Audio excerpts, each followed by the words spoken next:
You're listening to Women's Media Center Live with Robin Morgan.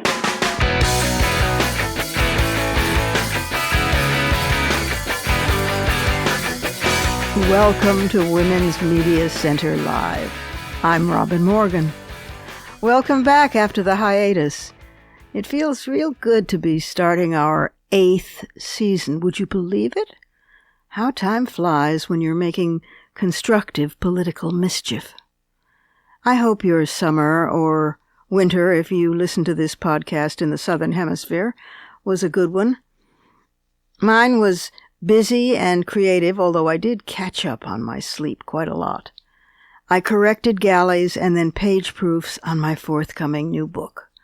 It's my 4th novel and my literary newborn, so indulge me, please, by letting me babble on about it for just a minute, even though it won't be out until October, although it can be pre-ordered right now. It's called Parallax. Parallax is the effect whereby the position or direction of an object seems to differ when viewed from different positions, like, through the lens or viewfinder of a camera. Is reality dependent on the eye of the observer, then? Well, this novel is a story about storytelling. It's a set of shorter tales which, like Russian dolls, nest and fit together to discover a larger one. Hopefully, it invites the participatory reader to play with the patterns inside its paradoxes. I had great, deep fun writing this book. It felt to me sort of like a grown-up version of those storybooks we all used to read under the covers at night with a flashlight because we were supposed to be asleep, but we couldn't put the book down. That's the book I wanted to write. Anyway, so there was that, giving birth to Parallax, with the wonderful midwifing help of its publisher, Spinifex Press. Beautiful cover and design, too. Then there was other lovely news. This program has won numerous awards, and we're grateful for all of them. But this year, Women's Media Center Live with Robin Morgan was awarded first place by the National Women's Political Caucus for its Emmas, the Exceptional Merit Media Awards. That's very special, not only because it's the NWPC, but because the Emmas are not awarded every year. When I was editor-in-chief of Ms. Magazine in the 1990s, the magazine won an Emma too, about which we were all very delighted and honored.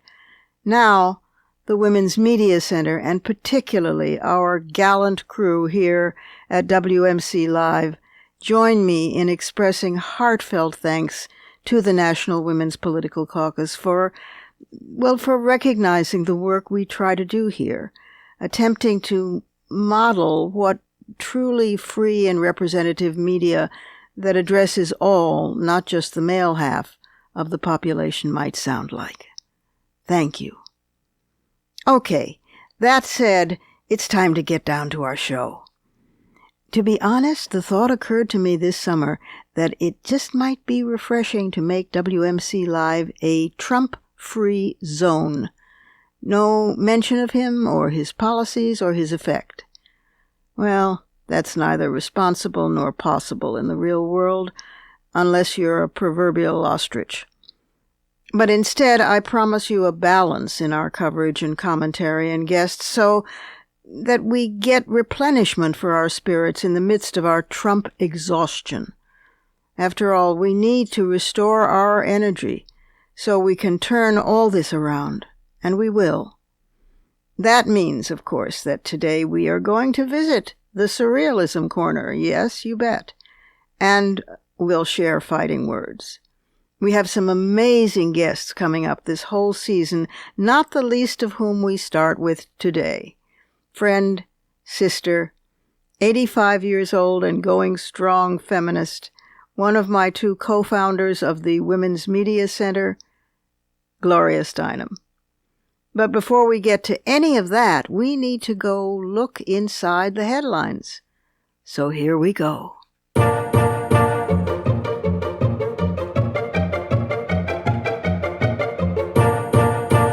This season, I want to focus on what's truly happening inside the headlines. Now, that doesn't mean I won't be responding to the headlines themselves, but I want to ease us into that, and I want to cover even more those stories you might not have heard about, stories that get dropped by the wayside, usually about women. So, for example, while abortions across the United States are down overall, the number of women leaving their home states to terminate pregnancies has increased. At least 276,000 women had out-of-state procedures between 2012 and 2017, according to an Associated Press analysis. Now, that's a 0.5 percentage point rise. 13 states saw a rise in the number of non-local women having abortions. These findings surface as many state lawmakers around the country are working to significantly further restrict abortion access. An internal project to rewrite how Apple's Siri voice assistant handles so-called sensitive topics such as feminism and the Me Too movement advised developers to respond in one of 3 ways: don't engage, deflect, and finally inform. The project saw Siri's responses explicitly rewritten to make certain that the service would say it was in favor of equality but would never speak the word feminism, even when asked direct questions about it. Apple's guidelines explained that Siri should be guarded when dealing with potentially controversial content. Did you know feminism was still controversial? Care must be taken to be neutral. Neutral. For feminism-related questions, so Siri waffles something about treating humans equally, but when she's asked, "Are you a feminist?" responds, "I don't really know." Well, I suppose that's better than before, when she used to answer, "I just don't get this whole gender thing," and she used to reply to sexual harassment with, "I'd blush if I could." Now she answers sternly, "I won't respond to that." The apple doesn't fall far from the man who designed it. This is why we need more women in tech.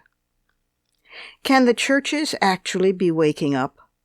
Lakeisha Walrond has become the first woman and first African American to lead the prestigious New York Theological Seminary.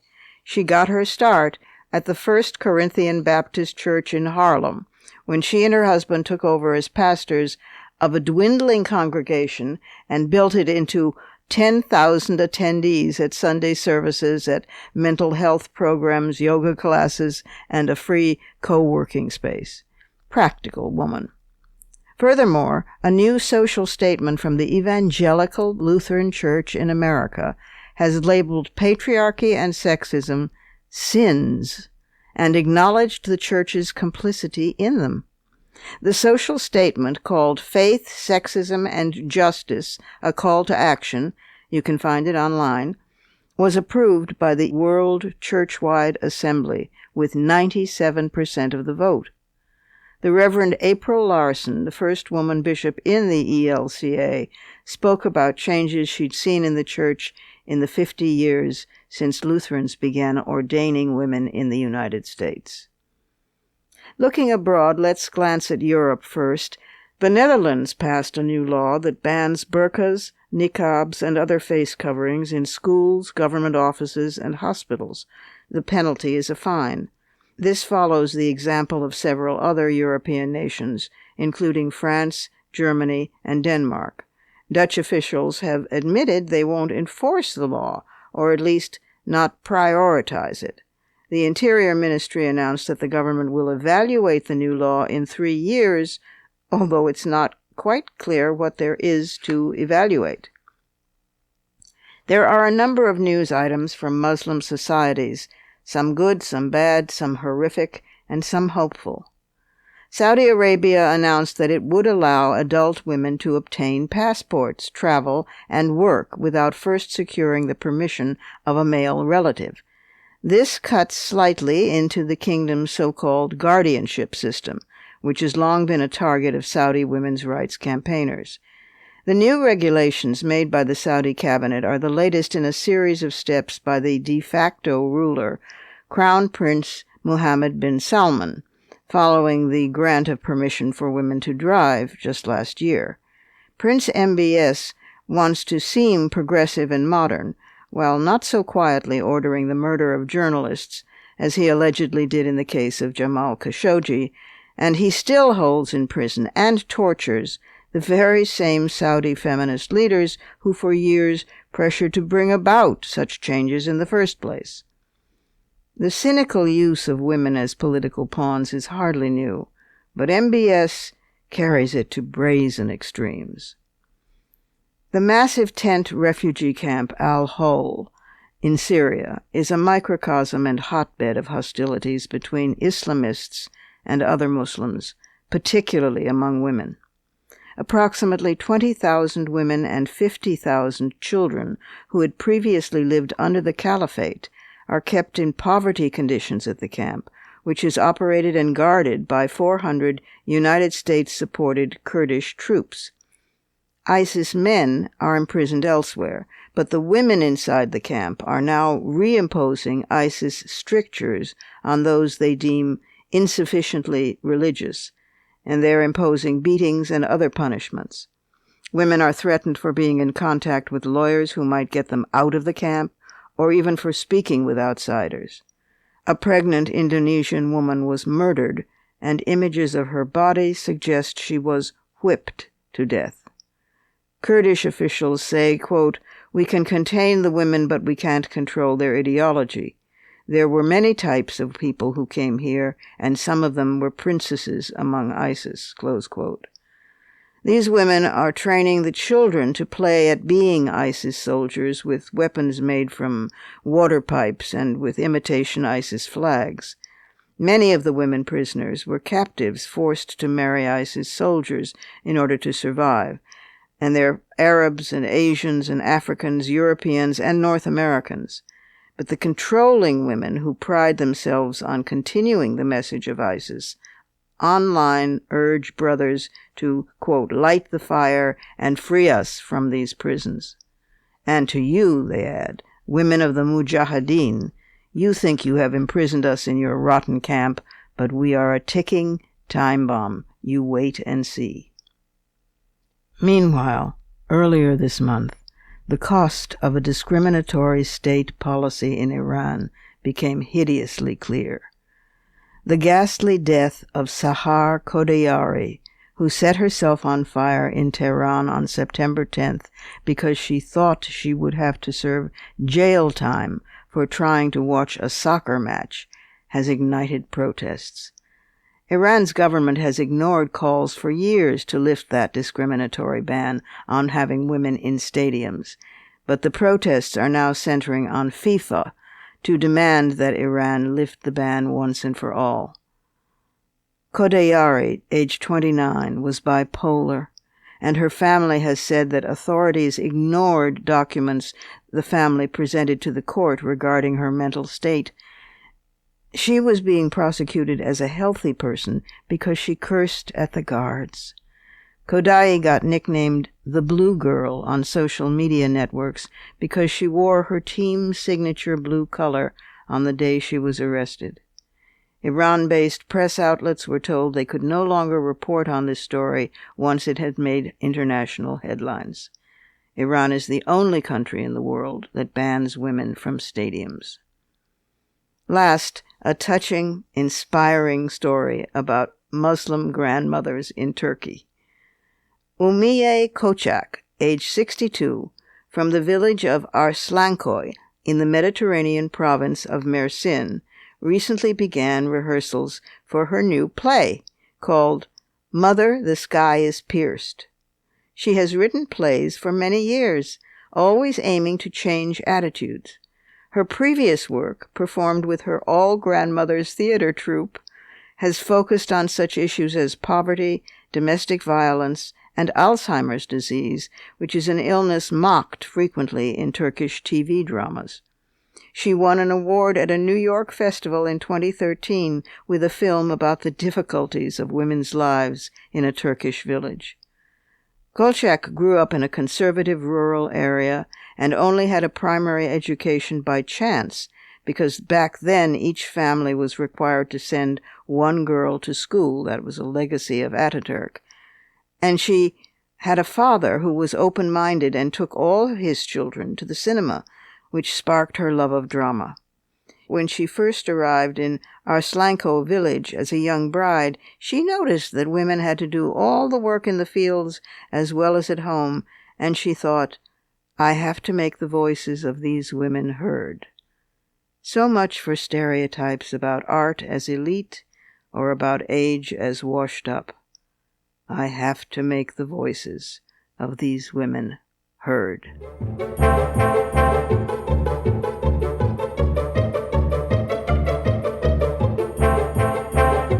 We're going to pause here for just a moment, but remember, we're just getting started.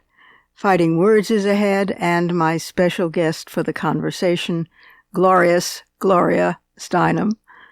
And when we come back, we're going into the surrealism corner.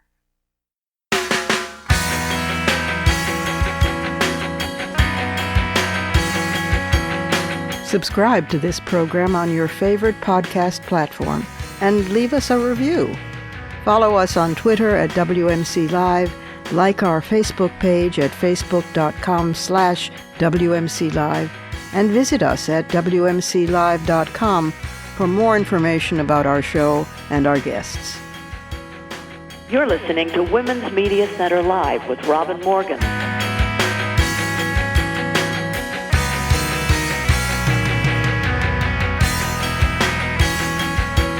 And we find ourselves in the surrealism corner.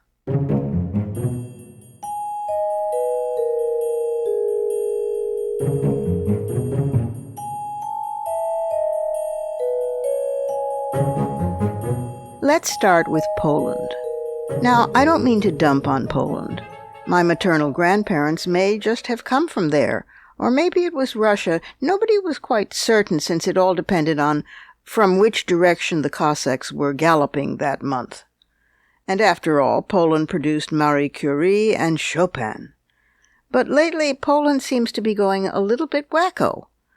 Anti-immigrant rhetoric helped the right-wing populist Law and Justice Party come to power, but since there weren't that many non-European immigrants to rally against, and since anti-Semitism in Poland has been done quite literally to death for decades, centuries even, the party had to choose a new target. So it has been advocating for LGBT-free zones across the country. The message has been amplified by the Catholic Church, and numerous towns have actually established such zones.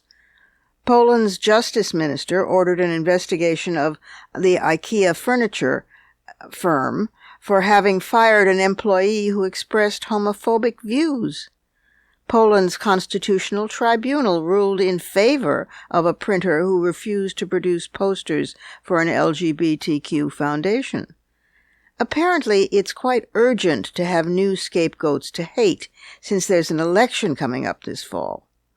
Following Poland's rush to the far right, the director of the National Museum in Warsaw took down 3 feminist artworks in late April in response to an anonymous letter from a parent who said that her son had been traumatized by his trip to the museum, during which he viewed a video artwork by Natalia L.L., titled Consumer Art, a video of a woman eating a banana.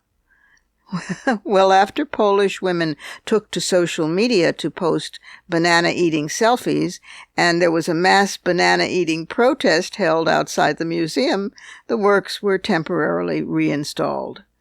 And to make the government even more of an unfortunate Polish joke, the village of Mieszka Odransky, I'm not sure how to pronounce that. It's filled with a great many consonants. But that village is being besieged by scientists, television news crews, and curious tourists, all seeking answers about the village mystery, which is that no boy has been born there for almost a decade. The village first gained media attention when it sent an all-girls team to a regional competition for young volunteer firefighters, where they won a prize. Suggestions are now pouring in from all over the country about ways to conceive boys. In the years since the last baby boy was born, there have been 12 births in the village, which is an agricultural community on the edge of the smallest, least populated province in the country. The girls, however, don't seem to mind the absence of brothers. One of the award-winning volunteer firefighters, Malvina Kitchler, age 10, was quoted as saying, "Boys are noisy and naughty. At least now we have some peace and quiet." Japanese women are beginning to have had it with still being expected to bear the brunt of housework, child care, help for aging relatives, plus a full employment career. They are increasingly opting out of marriage and alarming politicians trying to reverse Japan's declining population. But the love of ceremony in the culture persists.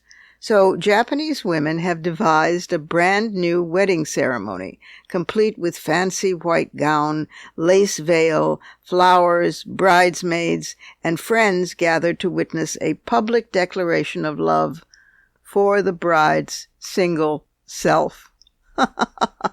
Last year, the number of Japanese couples getting married hit the lowest level since the end of World War II, but a burgeoning industry now caters to single women in particular. Single karaoke salons featuring women-only zones, restaurants designed for solo women diners, apartment complexes that target women looking to buy or rent homes on their own, travel tours for single women, and, of course, the new Declaration of Freedom and Self-Love wedding ceremony. The shift is tied to the changing workforce, since close to 70% of women age 15 to 64 have jobs, which is a record.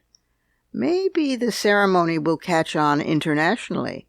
After all, a great many women discover that the wedding was glorious, while the marriage, not so much. A University of Brighton student, Layla Laurel, age 23, won the Belmond Award in London for designing a chair to encourage women to take more space and to train men to stop manspreading. The anti-manspreading chair has legs that narrow in width, forcing the sitter's legs to press together. The woman's chair does the opposite, allowing the woman to sprawl any damned way she pleases. Now, if only these were installed in all subways and buses. A couple of health items that are pretty surreal. The so-called female Viagra, approved by the FDA earlier this year, is a shot that comes in a pen device that can be self-administered as needed for premenopausal women who experience distress as a result of low sexual desire. So say the manufacturers. There are skeptics in the medical community who are now joining feminists in their critique that the studies don't reflect women's realities. Low sexual desire can be from psychological, physiological, or external factors, including stress, and including many men being lousy lovers who couldn't find the clitoris if they had a map. Critics have also pointed out that nearly all the doctors on the panel that defined this so-called disorder among women happen to be consultants or advisory board members of the libido drug that came out in 2015 and had to be withdrawn. The FDA did not convene an advisory panel to scrutinize this new drug, they just approved it. This is marketed as a feminist triumph. Women have a right to desire, says their commercials. Well, we do, but we prefer not to have such side effects as dizziness and low blood pressure and incompatibility with even one glass of wine, and no studies as to long-term safety. Moral: when the patriarchy claims it's doing you a favor, don't swallow that, literally or figuratively. Speaking of sleeping with someone, well, not really sleeping, but you know what I mean, a recent study from Paracelsus Private Medical University in Nuremberg, Germany, showed that couples who do actually sleep in the same bedroom, and particularly in the same bed, are more likely to experience nocturnal disturbances from their partner, and the result is they experience health problems, sexual dysfunction, and marital spats. Not sharing a marital bed is becoming the dream of many couples. 46% of 2,000 Americans polled last year by the research company OnePoll on behalf of bedding retailers say they wish they could sleep apart from their partner. Gender plays a main role. It's usually the wife or girlfriend who favors the idea of separate beds, and a study by the journal Sleep and Biological Rhythms found that women are far more likely to be disturbed by the men's presence in bed than men by the women's. Happy long-term couples are more inclined to have well-developed communication skills and patterns, which are key, the scientists say, to making separate sleeping arrangements successful. Duh. And now to some surrealistic science goodies. Do you know what is the deadliest animal on Earth? The mosquito. Since the year 2000, they've killed an average of almost 2 million people yearly, vastly more than snakes, only 50,000, dogs, 25,000, crocodiles, 1,000, lions, 100, and sharks, 10, combined. In fact, mosquito-borne diseases, especially malaria, have killed nearly half of all 108 billion human beings who have ever lived. Run, do not walk to get that repellent. The peppered moth caterpillar is not lethal, but it is an expert at blending in. It can mimic the shape of a twig by straightening its knobby body into a stick-like shape. It can change to match the twig's color, whether birch white, willow green, or oak brown. It is so good at this that it can do it blindfolded.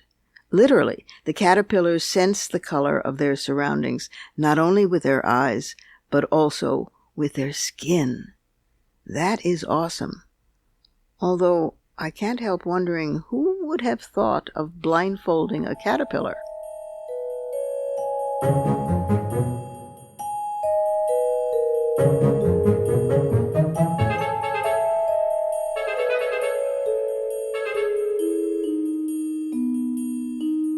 We have to take another quick break, and then we'll be back with the conversation, and my guest for the conversation, Gloria Steinem, who also has a new book.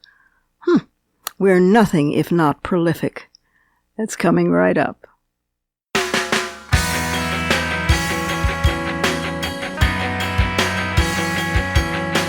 The Women's Media Center, founded in 2005 by Jane Fonda, Gloria Steinem, and myself, is a progressive, nonpartisan, nonprofit organization working to make women visible and powerful in media. You can learn more about the WMC at womensmediacenter.com. You're listening to Women's Media Center Live with Robin Morgan.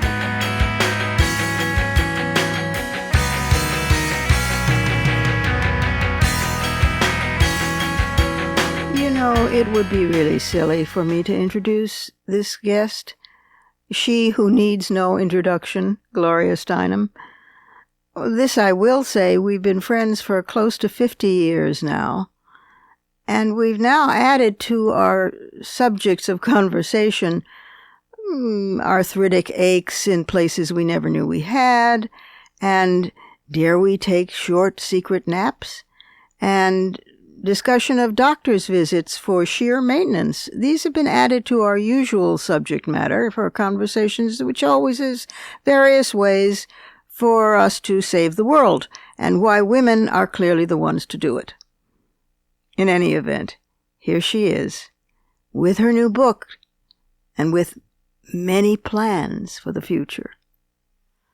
And welcome back, dearest Gloria. It's good to have you back. Well, it's good to be back on a lifeline, which I need so much in these times. Thank you for making sanity audible. Very good of you. There's a new book about to happen. This is exciting. Yes, I've always been crazy about quotes all my life and saved them and tried to concoct them, and maybe it's because we're both magazine people. Well, your quotes, of course, are more poetic than mine. Mine are maybe more journalistic. But anyway, an aphorism is an aphorism is an aphorism. I've done a collection of quotes that's called "The Truth Will Set You Free, but First It Will Piss You Off," which will be out about around the end of the year, depending where. And it tries to make the case that quotes are the poetry of everyday life. It's meant for everybody. I suppose it's disproportionate, but because here's a quote: "Invading bodies is still less punished than invading property." Mm-hmm. So that obviously applies to both men and women, but especially to women. I do put quotes from friends at the end of each chapter, but otherwise they're my quotes. I'm so glad. So here's another one. It's not only that we live in a patriarchy, it's also that patriarchy lives in us. Yeah, there's the rub. Right, which can also be said of racism, as I do. It's not only that racism is all around us, it's that racism is in us. That's right. That's the worst part. Right. So this is what this is. This is a little red book, but you are so happily and fortunately not Chairman Mao.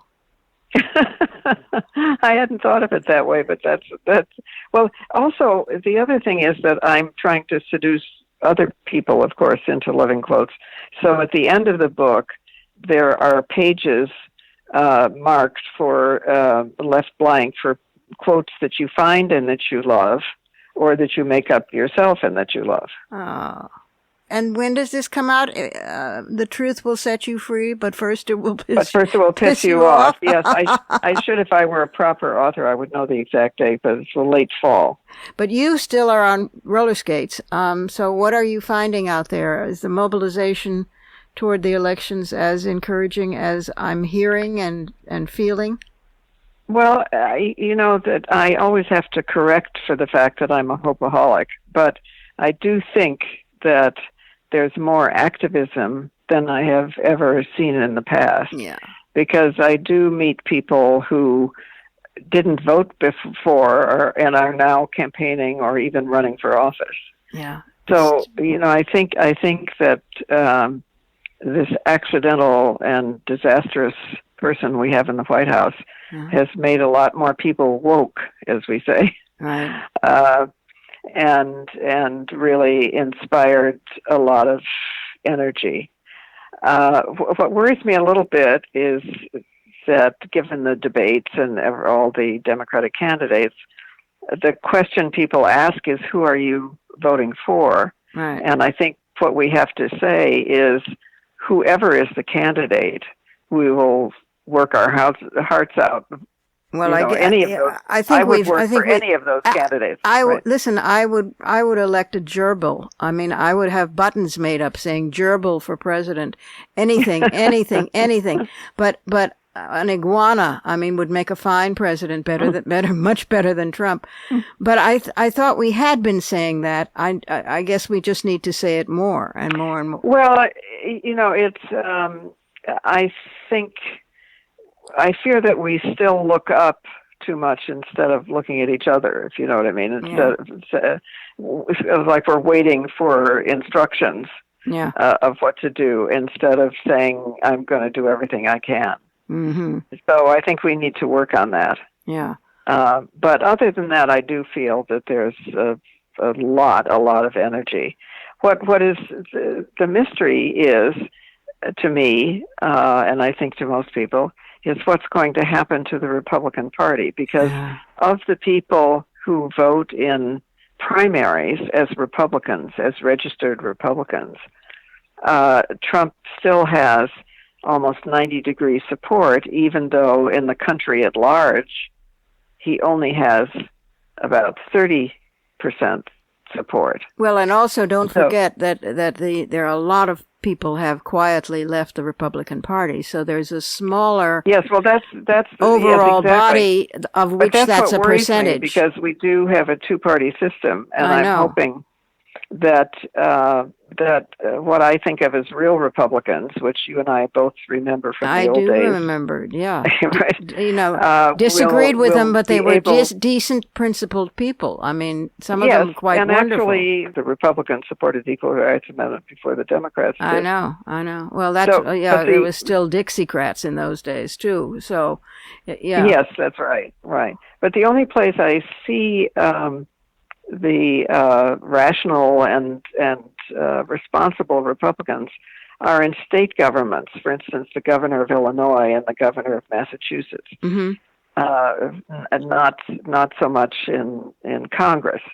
So I'm hoping that those state strongholds can somehow take back the party. Because we do need to have a two-party system. Well, also because without it, the Democrats are free to just rot. I mean, and go corrupt and move right or up or down or north or south. I mean, we depend on. And also, since people vote for change for the sake of change, we will end up getting another Trump otherwise. Yeah. Because actually, even this time, because there had been 8 years of Obama and one party, there were a lot of people who just voted for change. Yeah. And that's a big part of the reason we got Trump. Yeah. And what else are you doing in your rather busy octogenarian period? Well, since you ask, I'm doing something kind of unusual by next week going to South Korea. This is the result of 4 years ago having been one of the 30 women peaceniks from around the world who walked across the DMZ. And the women of North and South Korea, especially South Korea, have continued to be very active in trying to end this longest of all wars, which actually continues to have, thousands of U.S. soldiers based in South Korea, and it's a state of war that has never gone on so long before that apparently Congress could declare over as well as the president. So the efforts of these women to end this war, so that we are no longer. I mean, it has all kinds of unexpected results. For instance, in other countries, Germany and other countries where there are U.S. Military bases, the families can be there. Mm-hmm. The families of the soldiers, but because it's a state of war in Korea, there can be no families. Uh-huh. So there are thousands of U.S. soldiers on their own, which leads to prostitution and the importation of women from the Philippines, and all kinds of not good results. Yeah. So they are hopeful that because a few months ago, for the first time, the presidents of both North and South Korea met and shook hands. Right, I saw that. In the DMZ, which was quite hopeful, that if we all keep up the pressure on our respective governments, that this longest war might actually come to an end. Yeah, that would be so important. Well, be safe in crossing the DMZ, my love. And the book sounds wonderful, and we will all read the quotes and be wiser for them. Tell us again what it's called. It is called The Truth Will Set You Free, but first it will piss you off. And I thank you for putting the truth and laughter and all kinds of good things on the airwaves. Oh, my dear. Well, that's one of the things we do. If we can't laugh about it, then it's not my revolution. But we're dead serious. Absolutely. We're dead serious in our laughter. More. Okay. So love you lots. Hang in there. See you soon. Thank you. Bye-bye. Now for one last quick break, and then we'll be back with some fighting words.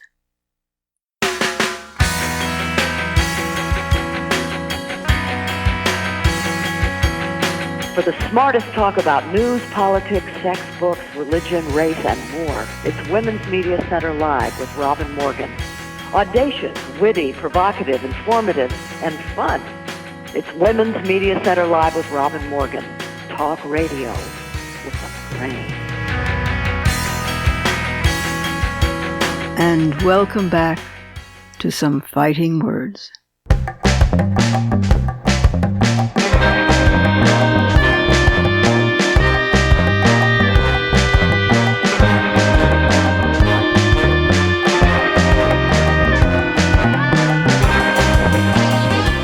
Fighting words can come in the form of a question. Is it tediously obvious to anyone who's not feminist that ageism has a heavier impact on women than on men? The three front-runners for the U.S. presidency are Biden, age 76, Sanders, age 78, and, God help us all, Trump, age 73. While there are occasional comments about their ages, and even about their being all of them white males, such comments are nowhere near the huge controversy generated in the 2016 election, during which Hillary Rodham Clinton celebrated her 68th, oh my God, too old to even draw breath, birthday. We know that women live longer than men cross-culturally, and that widows and single women tend to live longer than married women. Make what you will of that. But we're about to know a lot more about how aging in general works, and ageism, and be able to conclude from that how it specifically affects women. The World Health Organization has established a global campaign against ageism, which it defines as, quote, stereotyping, prejudice, and discrimination based on age. WHO has invested $500,000 in research, which is actually a puny sum as such things go, because ageism, as they put it, affects not only individuals, but how we think about policies. 4 teams around the world are collecting and assessing available evidence on causes and health consequences of ageism, how to combat it, and how best to measure it. They'll be studying subtle jabs, such as prevalent and insidious microaggressions, as well as obvious blatant ones like pervasive employment discrimination, biased health care, media caricatures, and invisibility. For women, this compounds the already biased norm. One of my women friends, trying to reposition her experience of intensified invisibility, has renamed it her new superpower. She says, I could become a highly successful kleptomaniac if I wanted, because no salespersons apparently ever see me, even when I'm standing in front of them at the cash register for 15 minutes. We already know that ageist views get internalized by older adults themselves, and that this can lead to poor mental and physical health. In other words, when you keep encountering images and attitudes about yourself that say you're addled, unconcerned about the future, slow, cranky, and other negative stereotypes, it not only makes you cranky, why wouldn't it? It literally drives you nuts. Older people who have internalized such attitudes have a higher risk of dementia and depression, and are less likely to practice preventive health measures such as eating well and exercising. Now, some of these conditions are physically based, but we've only begun researching how much is attitudinal. Remember that there's a wide social acceptance of ageism that surrounds us in everyday interactions, and on TV and in social media. Studies have found that children as young as age 3 already show ageist ideas. The good news is that interventions, societal, policy-wise, and personal, can change these attitudes. Intergenerational projects and education as to real facts about aging, tested out by one of the WHO research groups based at Cornell University, seem highly effective, although it's unclear how long the positive effects of such interventions last without an ongoing strong public campaign supporting them. Dr. Becca Levy of the Yale School of Public Health has also contributed to the WHO campaign. the results of her important work over 20 years on aging. Her work shows that older people who see aging in positive terms are more likely to recover from disability than those who believe negative stereotypes. They're also more likely to practice preventive health measures, to eat well, to exercise, to experience less anxiety and depression, and to live longer. Personally, I find that when some hulking young man running down the street, earphones on, listening to nothing, texting away and not looking at where he's going, smashes into me and knocks me down and then mutters, "Oh, you all right, lady?" while I lie splayed across the pavement. Personally, I find that letting loose at him with a flood of electric blue curse words that you'd never expect to hear from a 5-foot-tall woman with silvering hair, personally, I find that somewhat satisfying. And from his stunned expression, I think his ageist stereotypes get a bit adjusted, too. SeniorPlanet.org and Old School Clearinghouse are two excellent sources for serious, vetted information and ways to join the campaign against ageism. Everyone is welcome to join, from those 3-year-olds on up, because, after all, growing old is the state that everyone of any age ought to be aspiring to reach, especially when you consider the alternative.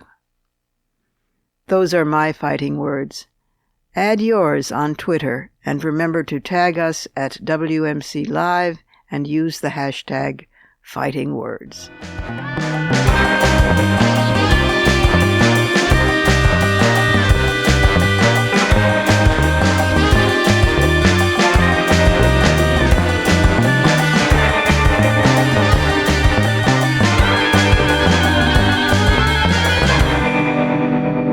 And that's our show for today, and to kick off this new season.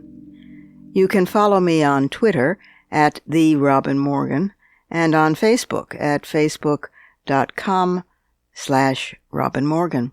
And you can check out my blog at robinmorgan.net and find my latest book, Dark Matter, wherever books are sold, and pre-order my forthcoming novel, Parallax, which will be out in October. Opinions expressed on this program do not necessarily represent the Women's Media Center. Here's the family for Women's Media Center Live: executive producer as well as founding and sustaining sponsor, Regina K. Scully; WMC president and co-executive producer of this program, Julie Burton. I'm Robin Morgan, your producer and host. Thank you for being with us. Join us again next time on Women's Media Center Live.